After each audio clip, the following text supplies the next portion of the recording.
Buenas, vuelvo a saludarlas y a saludarlos. Espero que estén muy bien, espero que se estén cuidando. Y en la clase de hoy vamos a hablar un poco del comienzo de la adolescencia. De la adolescencia como concepto, ¿no?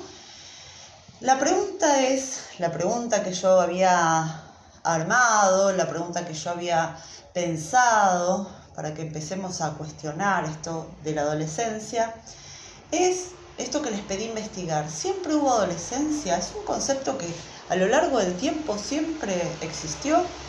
Muy bien, ustedes me han dicho y me han contado lo que investigaron en el foro, que no siempre hubo adolescencia. El pensar en la adolescencia, para pensar en la adolescencia, hay que hacer un poco de historia. Nos tenemos que remitir a las formaciones de los sistemas. Y sobre todo, a aquellos que están estudiando economía quizás les va a interesar un poquitito más, de los sistemas económicos, ¿no? ¿De qué estoy hablando cuando digo esto? A lo largo de la historia, si pensamos en la antigüedad, en los grupos de la antigüedad, en cómo vivían, en cómo se manejaban, los tiempos eran distintos. Eran otros tiempos. El tiempo estaba regulado precisamente por el clima, por el día, por la noche. Y las actividades económicas tenían que ver con esto, ¿no? Con el trabajo. Se salía a trabajar a la mañana temprano, cuando cantaba el gallo ya se levantaban. Trabajaban hasta el mediodía, la gente trabajaba hasta el mediodía, hasta la hora del almuerzo, dormían la siesta. De hecho, si uno va a los lugares, a las provincias y otros lugares en los cuales están bastante alejados culturalmente de nosotros y que parecen muy, muy lejanos, todavía se sigue sosteniendo algo de esto. En la hora de la siesta no hay nadie, ¿no? Si uno va a un pueblo, dice, ¿qué pasa acá? ¿No? Los tiempos son mucho más lentos en las provincias, en algunas provincias sobre todo, y en algunas ciudades o en algunos pueblos dentro de las provincias. Bueno, los tiempos en la antigüedad eran otros y estaban regulados por el clima, estaban regulados por el día y la noche. En esa época las mujeres y los niños trabajaban a la par en el campo, en las cosechas, en las granjas, ¿no? Todos a la par con los hombres, digamos. Existía otro tipo de división del trabajo. No había un concepto de niñez tampoco. Los niños eran considerados adultos pequeñitos, que tenían menos fuerza física, por lo cual los trabajos eran más livianos, y tenían otras actividades, pero trabajaban, y no era esto de los derechos del niño, no del joven, del adolescente, esto no existía en absoluto. ¿Cómo se marcaba el paso de la niñez a la adultez? A través de ritos. No existía este concepto de adolescente que tenemos hoy. Eran jóvenes que muy prontamente se hacían adultos. Entonces, ¿cuáles eran las etapas en las cuales se dividían las edades? Bueno, los niños, los jóvenes que pronto se hacían adultos y los ancianos. Estos jóvenes que tampoco era la juventud que pensamos ahora, ya les digo, eran jóvenes que estaban por entrar en la adultez. Dejaban de ser niños para empezar a ser adultos. Había muchos ritos. Si nosotros pensamos en los espartanos, por ejemplo, una película que se me viene a la memoria, que por lo general la vieron todos, ¿no? O muchos, no digo que todos la vieron, pero mucha gente la vio, que es 300, ahí se muestra muy claramente el pasaje de iniciación de la niñez a la adultez, ¿no? La persona esta tenía que ser, ustedes saben que en Esparta era un pueblo guerrero, entonces los chicos de niñitos se los sacaba de sus madres, se los alejaba y se los llevaba a las escuelas espartanas para formarse para la guerra, para la lucha, para el ejército. Entonces se pasaba de ser un niño a este joven que tenía que iniciarse en la adultez para el ejército, y para eso tenía que demostrar que podía pertenecer a este ejército. Ustedes saben que los espartanos tenían uno de los mejores ejércitos más temibles, y para pertenecer al ejército había que luchar. ¿Contra qué? Se los llevaban a los bosques o no sé dónde, y ahí tenían que luchar contra animales.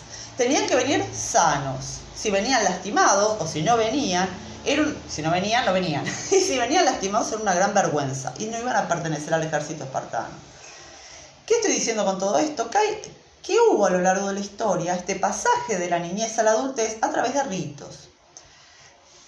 ¿Qué pasa a lo largo del tiempo? Bueno, estos ritos se van modificando, pero también si pensamos en el Imperio Romano, en Roma también había ritos que tenían que ver con el pasaje de toga. Se les otorgaba, se les sacaba la toga de niños y se les otorgaba una toga que era la color púrpura, que tenía que ver con ya sos un hombre, ya sos grande, ya podés trabajar o podés asistir en todo lo que tiene que ver con las problemáticas del gobierno. ¿Cuándo? ¿En qué momento es necesario que haya un grupo de población llamado adolescentes? Esto tiene que ver con los inicios de la modernidad. Tiene que ver con la revolución industrial. Tiene que ver con el proceso de industrialización. Tiene que ver con cuando termina el feudalismo y empieza a entrar otro sistema económico que es el capitalismo. Quizás alguno de ustedes lo tiene re claro y sabe lo que es el sistema capitalista y esto sería espectacular, pero hay que refrescar un poco porque quizás hay gente que no lo tiene tan claro.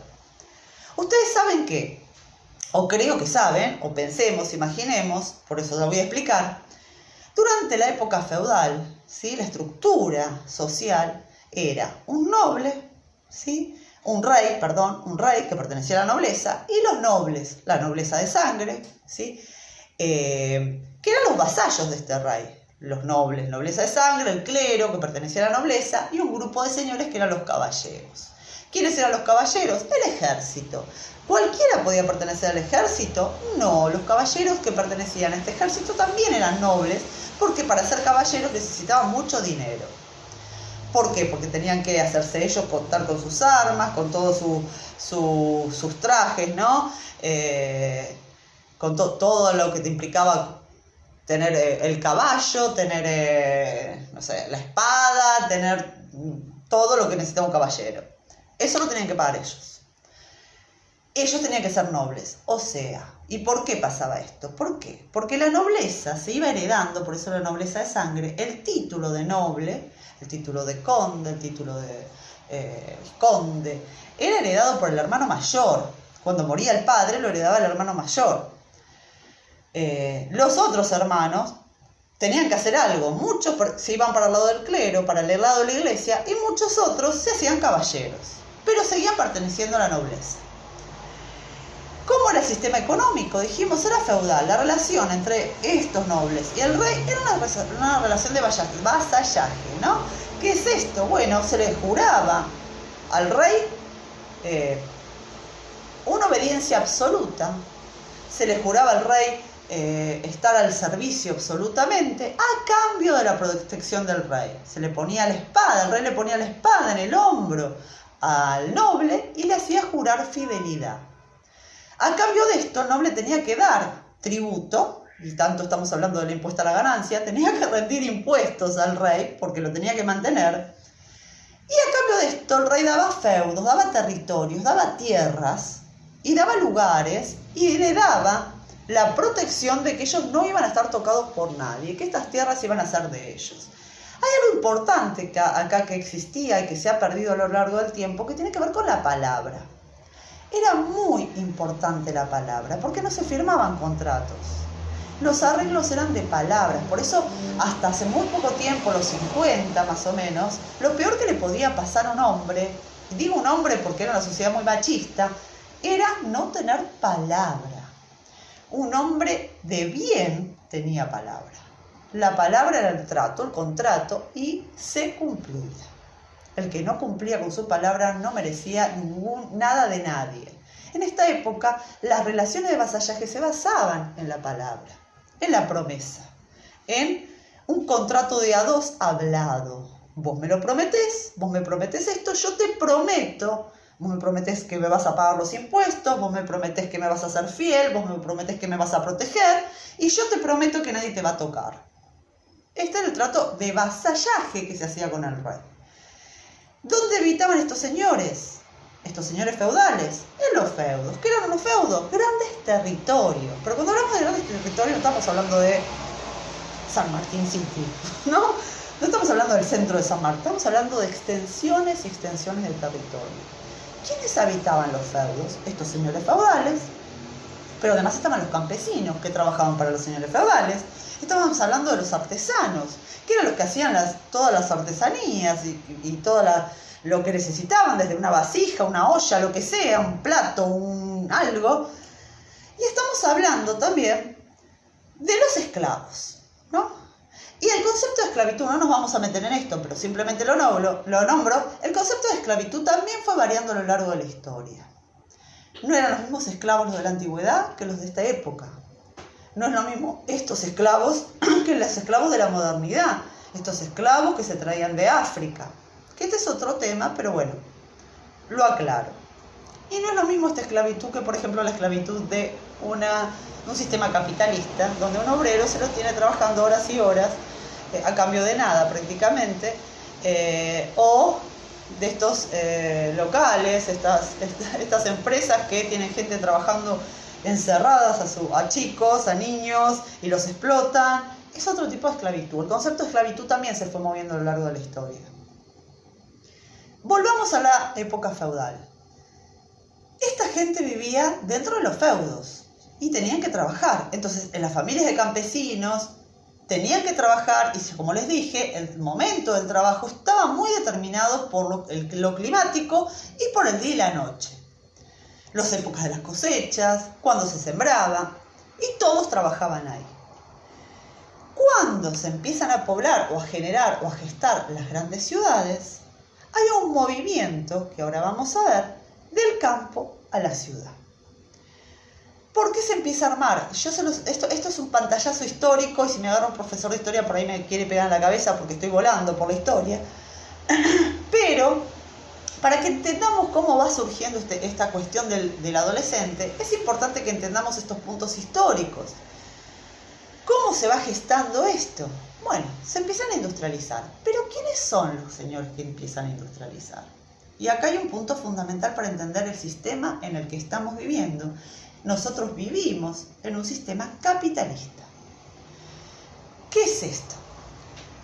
Por fuera de esta relación de vasallaje, por fuera de este sistema económico feudal, por fuera de esta estructura de feudos, había gente que no estaba viviendo ahí, que vivía por fuera. ¿Dónde vivían? Vivían en pequeñas comunidades que se iban trasladando de un lugar al otro, de un feudo al otro, de una ciudad a otra,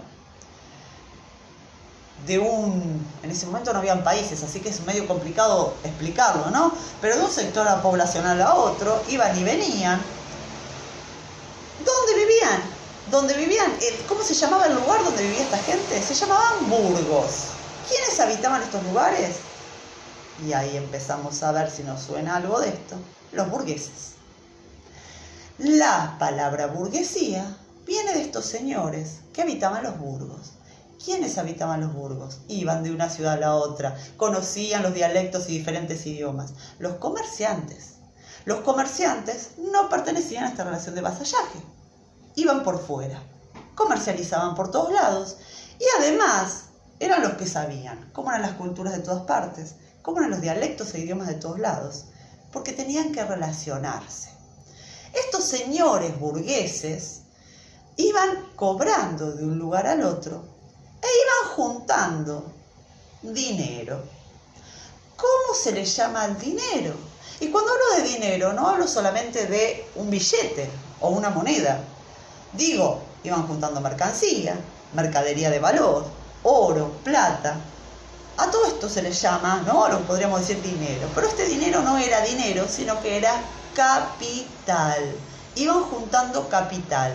Entonces, si me van siguiendo, podemos entender que esta gente que vivía por fuera del sistema feudal, que empieza a juntar dinero, que iba de un lugar al otro, que habitaba los burgos y eran llamados burgueses y empiezan a juntar capital, son los que conocemos como capitalistas.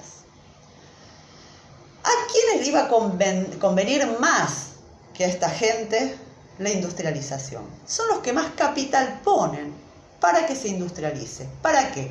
Para que los sembrados se hagan más rápido, para que se pueda cosechar más rápido, para que y inventan las máquinas a vapor, inventan los trenes para que se muevan de un lugar al otro y para poder juntar más capital. Hay otra palabra clave, me voy a tomar un mate mientras, que tenemos que entender. Ahí surge algo de lo cual se habla cotidianamente mucho, que es el sistema de préstamos e intereses. Estos señores burgueses que juntan capital y se convierten en grandes capitalistas son los primeros que empiezan a hacer préstamos en letra, préstamos en moneda, préstamos en oro y plata. ¿A cambio de qué? De intereses. ¿Y dónde se hacían estas transacciones comerciales? En las primeras ciudades que se fueron abriendo. ¿Y dónde se hacían? En las plazas de estas ciudades. ¿Qué había en las plazas de las ciudades? Bancos. Se sentaban en los bancos y empezaban a prestar y cobraban intereses por lo que se prestaba. Este es el inicio de los bancos como los conocemos hoy. Banco Provincia, Nación, Credit Corp, Citibank y todo lo que quieran. Ahí se empiezan a generar los primeros bancos. Esta gente es la que está más a favor y que más dinero y capital pone para la industrialización. Cuando la ciudad se empieza a generar, a gestar y empieza a crecer, por lo general los artesanos también se van a las ciudades. Bueno, después hay toda una cuestión de los gremios de artesanos, que no nos vamos a meter en eso porque quiero llegar al punto de la adolescencia, si no lo hacemos muy extenso. Estos artesanos, esta gente capitalista empieza a abrir pequeñas industrias. Los campos empiezan a tener problemas, por ejemplo, como la peste. Podemos recordar la peste negra, podemos recordar grandes pestes que se dieron en la historia, donde las cosechas mueren, donde la cantidad de población baja, donde no hay quien trabaje los campos, donde los campos empiezan a retrotraer su crecimiento y la gente necesita comer. Entonces, ¿a dónde van? A las grandes ciudades y empiezan a buscar trabajo allí, en las industrias. Pero pensemos que un industrial no le puede dar trabajo a todos. Y además está pensando en la creación de maquinaria cada vez más sofisticada. Para eso necesito que un grupo poblacional quede por fuera del mercado laboral. ¿Quiénes eran estos grupos? Los jóvenes y las mujeres. El sistema capitalista se va forjando en relación y con la ayuda, y acá no me meto en una cuestión de fe, sino que estamos haciendo un recuento histórico, de una gran institución como es la cristiana, la católica apostólica romana, que viene del lado del Imperio Romano. ¿Qué empieza a gestar este sistema? Una forma de ver y de pensar la vida que tiene que ver con otros tiempos. Se empiezan a hacer los ferrocarriles. Y si uno presta atención a las, por ejemplo, terminales de tren como la que podemos encontrar en Retiro, por ejemplo, o si uno va a una plaza de un pueblo, en las plazas más modernas no se ve, más contemporáneas o más nuevas no se ve, pero las plazas que quedaron de la antigüedad sí, lo que se ven son grandes relojes.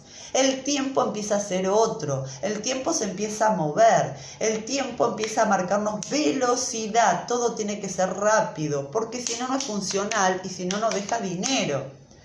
Hay que educar a esta gente que viene del campo, que estaba pensando en que me levanto, me duermo la siesta y después salgo a trabajar de nuevo porque la cosecha no la puedo levantar si hay tal clima, porque no, a que todos los días se tienen que levantar a tal hora, todos los días tienen que tomar el tren a tal hora y fichar.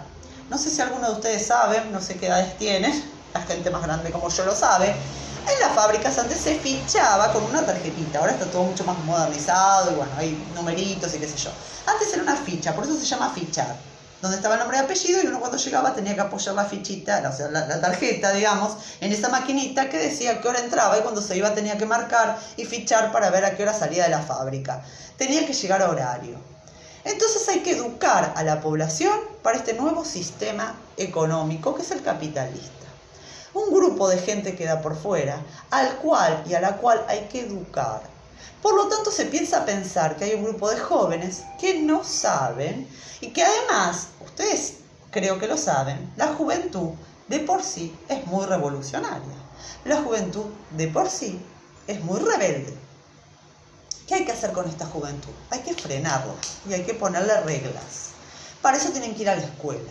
Las primeras escuelas que se abren son escuelas industriales, precisamente para educar para la industrialización y para formar para el trabajo. De hecho, siempre uno, como docente, ¿no? A veces uno dice, ¿qué corno estoy diciendo? Pero lo repite. Bueno, a ver, si llegas tarde a la escuela, ¿qué va a hacer cuando empieces a trabajar? Te van a echar de todos lados, ¿no? Y este disquito no sigue funcionando porque en realidad lo que estamos haciendo con estos pibes es formarlos para el laburo. Porque si no vas a llegar a horario, te van a echar. Entonces empezamos a marcar horarios que tienen que ver con el trabajo, que tienen que ver con un sistema económico. Las mujeres en la sociedad capitalista también empiezan a cumplir otros roles. El sistema capitalista exige que se construya lo que se llaman familias tipo.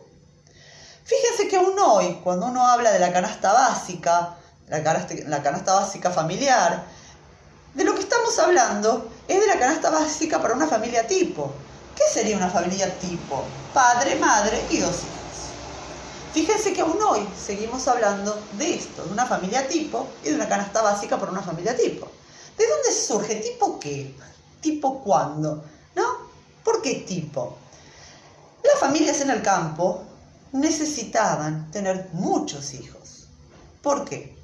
Porque los hijos eran los que iban a ayudar precisamente a estas familias campesinas a poder levantar la cosecha y trabajar el campo. Yo no sé si alguno de ustedes sabe cómo es el trabajo del campo, pero realmente es muy, muy pesado el trabajo en el campo. Y se necesita mucha mano de obra para trabajar en el campo. Entonces, los campesinos necesitaban tener muchos hijos para que trabajen. Otra vez, pensemos que no estamos hablando del adolescente, pobre chiquito, que tiene que estar en la casa, que tiene que... No, eran adultos o niños, no había cosa intermedia. Acuérdense también que se casaban muy, muy jóvenes.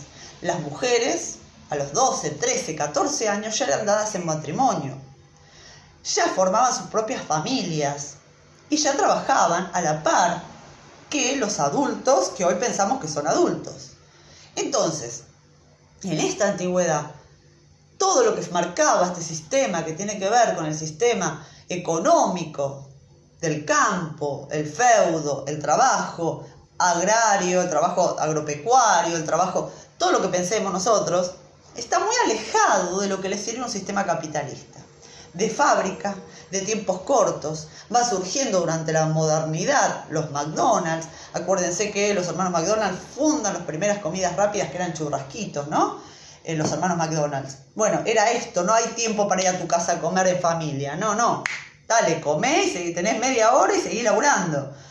Les recomiendo ver, por ejemplo, una película de Chaplin que son Tiempos Modernos, ¿no? Que ahí se ve reflejado lo que tiene que ver con este tiempo capitalista. No sé si lo habrán visto, pero el que no lo vio lo puede buscar. Es buenísima. Lo vuelvo a decir, Chaplin, Tiempos Modernos. Está en YouTube seguramente. No tiene desperdicio en cuanto a esto que les estoy diciendo, ¿no? El tiempo que vuela, que es rápido, todo rápido, ¿no? Y que nos va poniendo en una posición que voy a nombrar un autor que se llama Carlos Marx. Marx, filósofo, historiador, es el creador de lo que se llama comunismo. Llama alienación. Uno queda alienado al sistema productivo. El sistema capitalista se basa en esto. Hay gente que es dueña de los medios de producción, se apropia de los medios de producción y se apropia de lo que se llama, Marx va a llamar plusvalía. El valor no solamente del trabajo del otro, sino de aquello que queda por fuera de su trabajo y que no va a ser reconocido dentro de los trabajadores, sino que se lo apropia el dueño de los medios de producción. Si estuviéramos en clase yo les haría todo un jueguito para explicarles de qué se trata esto de la plusvalía, pero para que más o menos lo entendamos, yo trabajo 8, 12 horas, y acuérdense que el tiempo de trabajo era diferente, porque la jornada laboral de 8 horas fue un gran progreso de 1900. Antes no se trabajaban 8 horas por día, eran de jornadas de 12 o 14 o 16 horas. Los niños que conseguían trabajo, como eran chicos y producían menos, el valor era mucho menor. A las mujeres casi no se las contrataba. ¿Por qué? Porque la mujer se indisponía y por ahí se sentía mal, o quedaba embarazada, o se casaba, si quedaba embarazada o tenía hijos, los hijos se enfermaban. Una mujer nunca el sistema capitalista le es rentable. Y ahí vienen todos los reclamos de las mujeres, de los movimientos feministas, en relación de una igualdad, ¿no? En cuanto de derechos. Después nos vamos a meter con el tema de la igualdad de género y todo esto. Pero en principio, ¿no? Uno tiene que pensar que este reclamo primero fue por una igualdad de derechos. Por eso el Día de la Mujer, bueno, todo esto donde muchas mujeres murieron, lo que estaban reclamando era esta igualdad, ¿no? Las mujeres tenían que trabajar muchas horas o la misma cantidad de horas que los hombres, pero ganaban mucho menos. Entonces ahí, poco a poco, a través de la primera revolución industrial, la segunda, hay gente de historiadores que hablan de 3 revoluciones industriales, bueno, se van dando oleadas donde de a poco se va terminando con un sistema económico que es el feudal y va ingresando a otro sistema económico que es el capitalista. Después, bueno, nos podríamos meter ya con el ingreso. Ustedes saben que la modernidad termina, o el hito que marca el término de la modernidad y el ingreso a lo que se llama etapa contemporánea. La contemporaneidad es la Revolución Francesa a fines de 1700.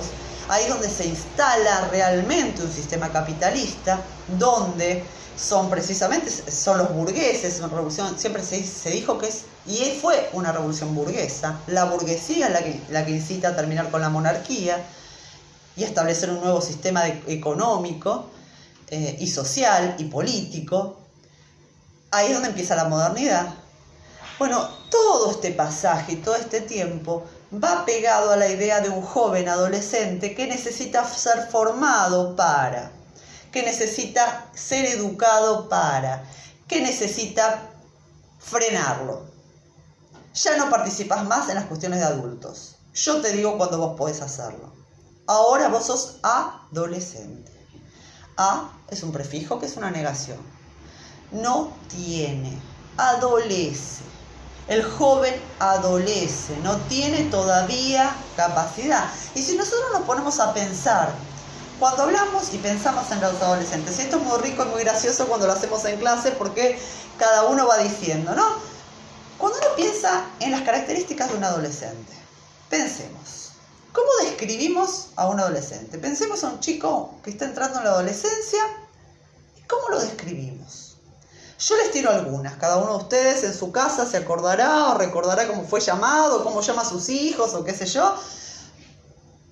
¿Cómo llamo yo a un adolescente? Es un vago, es sucio, si no lo mando a bañar, viene con una baranda porque encima las hormonas lo están matando y hay que mandarlo a bañar, obligarlo porque no se quiere bañar. Es rebelde, no me hace caso en nada, le digo A, hace B, lo tengo que mandar 50 veces a que haga las cosas porque no las hace. Está todo el día tirado en la cama, con el celular, no le da bola a nadie. Pero además cambia de humor, a veces está contento, uno no entiende qué carajo le pasa, está reconocible. Es tontón, ¿no? Porque es torpe, se traga las cosas, es tontito, bueno. Y le podemos poner un montón de adjetivos calificativos más. Y fíjense que cuando uno nombra a los adolescentes, siempre la descripción del adolescente es peyorativa. Siempre estamos diciendo cosas feas del adolescente. Sin embargo, fíjense qué macabro, ¿no? Qué feo nuestra forma de ver la vida. Que sin embargo, más allá de nombrarlos siempre peyorativamente, toda la sociedad nos impulsa a ser eternamente adolescentes. La juventud adorada, como la etapa mágica de la vida. Sin embargo, cuando lo estamos nombrando al adolescente, le decimos todo lo que no tiene, todo lo malo que es, todo lo malo que hace, todo lo malo que dice. Qué pavo que es, entra en la edad del pavo, es un tarado, se choca contra todo, es sucio, es vago, y ya dijimos todas las características que podemos decir de un adolescente. Sin embargo, la sociedad nos impulsa a ser eternamente adolescentes. La vejez, y este es otro tema, ¿no? Que después vamos a ver, la vejez es terrible para el sistema capitalista. Un viejo no sirve, el viejo no es productivo, el viejo es un gasto para la sociedad capitalista en la que vivimos. Entonces, haciendo un resumen y ya cerrando porque ya vamos 30 minutos de video y se van a cansar, haciendo un resumen de todo lo que acabo de decir, la adolescencia surge a partir del cambio de estructura socioeconómica y es un proceso que se empieza a dar cuando va terminando la época feudal y cuando vamos ingresando en la etapa capitalista. El joven queda por fuera del sistema económico. El joven tiene que ser formado, el joven tiene que ser educado, el joven tiene que ser limitado. ¿Por qué? Porque el joven de por sí es revolucionario. ¿Y de qué hablamos cuando hablamos de revolución? De una vuelta, de una crítica y de un cambio en lo que nota que está mal. Estos mismos sectores que practicaban y estaban dentro del sistema productivo cuando la época era feudal o cuando eran campesinos, ahora no pueden participar y no tienen ni voz ni voto. El adolescente no puede decir, porque lo que dice son estupideces, porque a vos te falta, vas a ver cuando crezcas. O como me decían a mí cuando era chica, algo que yo odiaba con toda mi alma, vos pensás con esto, cuando seas grande vas a pensar con esto. Esto que me está diciendo, sos una pelotuda, querida, todavía no sabes pensar.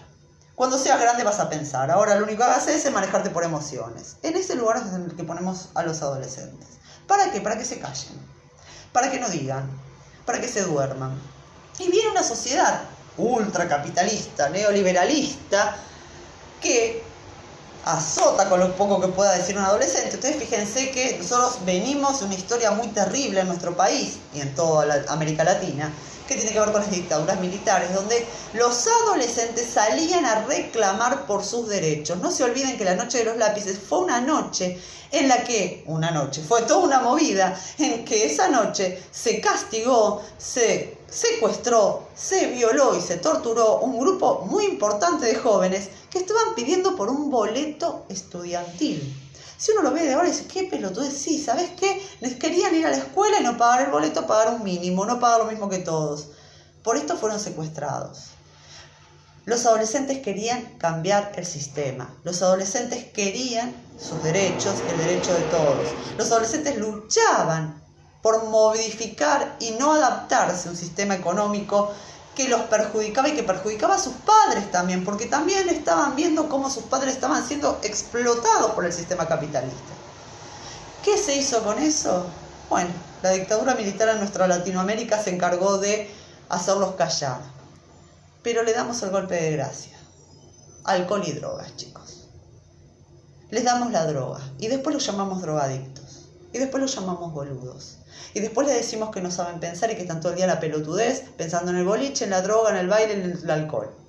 Y después les damos celulares. Y los mantenemos callados. Y lo máximo que puede hacer un adolescente, donde vos lo tenés en una clase, ¿qué es lo que te reclama? Que no le das el celular o que no le dejás el celular. ¿Por qué? Les pregunto. ¿Son los responsables o son las víctimas de un sistema en el cual nosotros como adultos nos estamos introyendo? Pensemos, ¿cuál es la responsabilidad social de cada uno de nosotros en que un adolescente esté como está?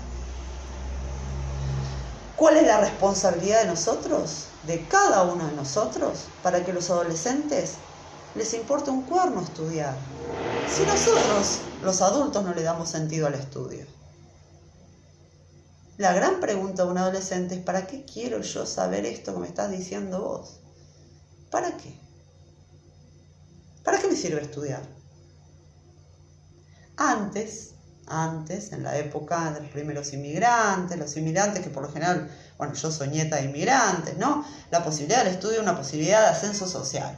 Mi mamá me decía, ¿qué querés limpiar pisos como lo hago yo? Tenés que ir a estudiar o vas a terminar limpiando pisos.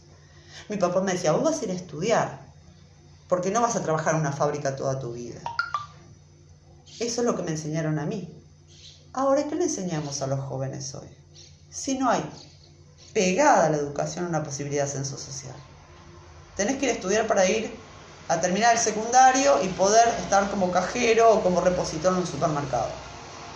Digo, les tiro todo esto para que lo vayan pensando y ojo, que esto que estoy diciendo no es algo que cierre, sino que precisamente les estiro todas estas cosas y todos estos datos para abrir un debate, para abrir lo que significa estudiar a un adolescente. Y para que cada uno de nosotros tomemos en cuenta que la adolescencia tiene una historia, que los pibes hoy están como están porque son producto de la historia y porque no son los culpables, sino que son son consecuencia de los responsables que dejaron a los jóvenes en el lugar donde están.